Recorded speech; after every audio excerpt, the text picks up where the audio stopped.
Hello guys, இங்கே நம்ம ஸ்டஃபின் ராஜோட chapter 4 தான் பார்க்க போகிறோம். எல்லா வீடியோக்குள்ளே போகிறதுக்கு முன்னாடி லைக் பண்ணுறேங்க, புதுசாக பார்க்குறவங்க சப்ஸ்கிரைப் பண்ணுறேங்க. இந்த சாப்டரோட பேர் வந்து இன்டூ த ஸ்பேஸ்ஷிப். எபிசோட் ஸ்டார்டிங்கில் பார்த்தீங்கன்னா மஃபின் வந்து ஸ்டஃபின் கிட்ட சொல்கிறாரு, இந்த மாதிரி நம்ம ட்ரைனிங் எடுத்தால் தான் நம்மளால் ஸ்ட்ராங் ஆக முடியும், நான் உனக்கு உன்னோட பவரை எப்படி கண்ட்ரோல் பண்ணணும்னு சொல்லித்தரேன் அப்படின்றாரு.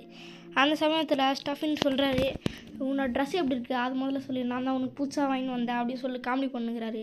நான் சொல்கிறது முழுசாக கேளு, நீ உன்னோட பவரை கண்ட்ரோல் பண்ணி ஆகணும், அதுதான் ரொம்ப முக்கியம் அப்படின்றாரு மஃபின். அப்படி சொல்லிவிட்டு உடனே கையில் வந்து ஒரு புதுசாக ஒரு பிளாஸ்ட் ஒன்று க்ரியேட் பண்ணுறாரு. ஸ்டஃபின் இதை பார்த்துட்டு, இது அதுதானே முதல்ல நீ இது தானே அந்த சிட்டி மேலே விடுறதுக்கு பார்த்த அப்படின்னு சொல்லிட்டு கேட்குறாரு. அதுக்கு மஃபின், ஆமாம் நான் இதுதான் விட பார்த்தேன், இதுக்கு பேர் வந்து கெரா பிளாஸ்ட். கெரா அப்படின்ற வேர்டுக்கு என்ன அர்த்தம்னா உன்னோட உடம்புல இருக்கிற சின்ன எனர்ஜி இல்லை பவர் அப்படின்னு சொல்லலாம். இப்போ நீயும் இதே மாதிரி ட்ரை பண்ணு, உன்னால் உருவாக்க முடியுதான்னு பார்க்கலாம். உன்னோட ஹேண்டில் ஃபோக்கஸ் பண்ணு, ப்ரெஷரை கொடு, கெராவை உருவாக்க அப்படின்னு சொல்கிறாரு மஃபின். ஓகேன்னு சொல்லிட்டு ஸ்டஃபினும் அதை ட்ரை பண்ணுறாரு. ஒரு பயங்கரமான பிளாஸ்ட்டாக உருவாகுது, அப்படியே லைட்னிங்கும் பயங்கரமான ஒரு பவரோடைய உருவாகுது. அதை பார்த்துட்ட உடனே மஃபின், உனக்கு பயங்கரமான பவர் இருக்குது, உனக்கு வேணும்னா உன்னால் காட் லெவல் கூட ஓப்பன் பண்ண முடியும், உன்னால் காட் லெவல் அன்லாக் பண்ணிட்டேன்னா நீ பிஸ்டலை தோக்கடிக்க முடியும் அப்படின்றாரு.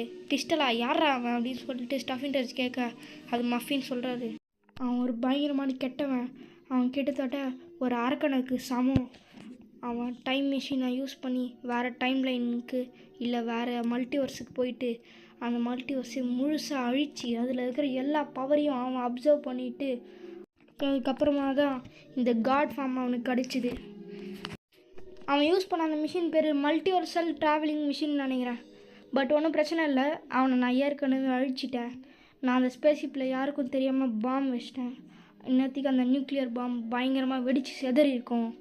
சப்போஸ் அவங்களாம் உயிரோடு இருந்தாங்கன்னா இங்கே கண்டிப்பாக வந்திருப்பாங்க, அதுலேயும் எஸ்பெஷலி ரெலிக்ஸ் வந்திருப்பாங்க அப்படின்னு சொல்ல அப்போ தான் ஒரு பயங்கரமான எக்ஸ்ப்ளோஷன் வெடிக்குது. அதை பார்த்தவொடனே ஸ்டஃபினுக்கும் மஃபினும் பயங்கரமாக ஷாக் ஆகுறாங்க. ஏன்னாதுரா அது நீ சொன்னது இவ்வளோ சீக்கிரமாக பழிச்சிச்சு அப்படின்னு சொன்னோடனே ரெலிக்ஸு நேரில் நிற்கிறான்.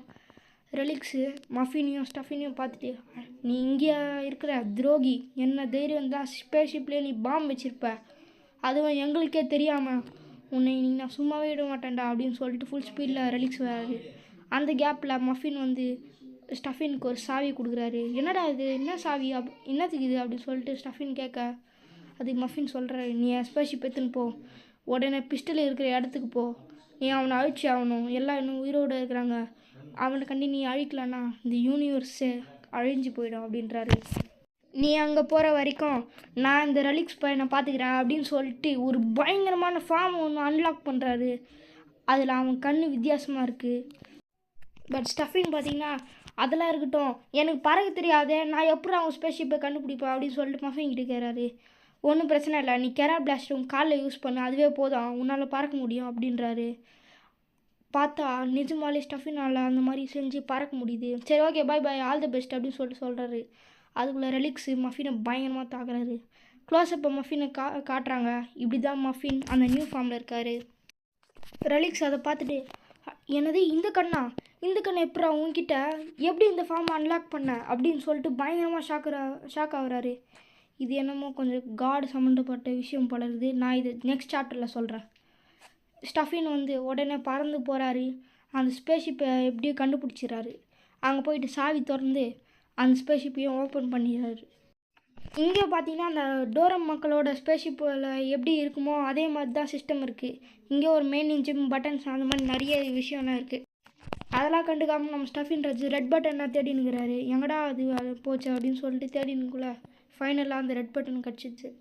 சரின்னு சொல்லிட்டு அவரும் அதை ப்ரெஸ் பண்ணி விட்டுறாரு. அதுக்கப்புறம் இன்ஜின் தானாக ஸ்டார்ட் ஆகிடுது. ஸ்டார்ட் ஆனோடனே உடனே மேலேருந்து அப்படியே எர்த்து விட்டு கிளம்ப ஆரம்பிக்குது. சரின்னு சொல்லிட்டு ஒரு வழியாக ஸ்டார்ட் ஆயிடுச்சு அப்படின்னு சொல்லிட்டு ஸ்டஃபின் ராஜ் சந்தோஷமாயிடுறாரு. அப்புறமா கொஞ்ச நேரம் கழிச்சு பார்த்தா ஸ்பேஸ்ஷிப்பு ரொம்ப மெதுவாக போகுதுங்க. அதனால் ஸ்டஃபின் ராஜ் என்ன பண்ணுறாரு, அங்கே ஏதோ கியர் இருக்குது, அந்த கியரை அப்படியே ஹை ஸ்பீடுக்கு திருப்பி விடுறாரு. திருப்பி விட்டோன்னே ஸ்பேஸ்ஷிப்பு செம்ம ஸ்பீடாக போக ஆரம்பிச்சிடுது. எந்த அளவுக்கு ஸ்பீட்னா உள்ள ஸ்டஃபின் ராஜ் அப்படியே அதை பிடிச்சி தொங்குறாரு. அப்புறமா கிரிப்பு நழுவி டமால் பின்னாடி போய் விழுறாரு.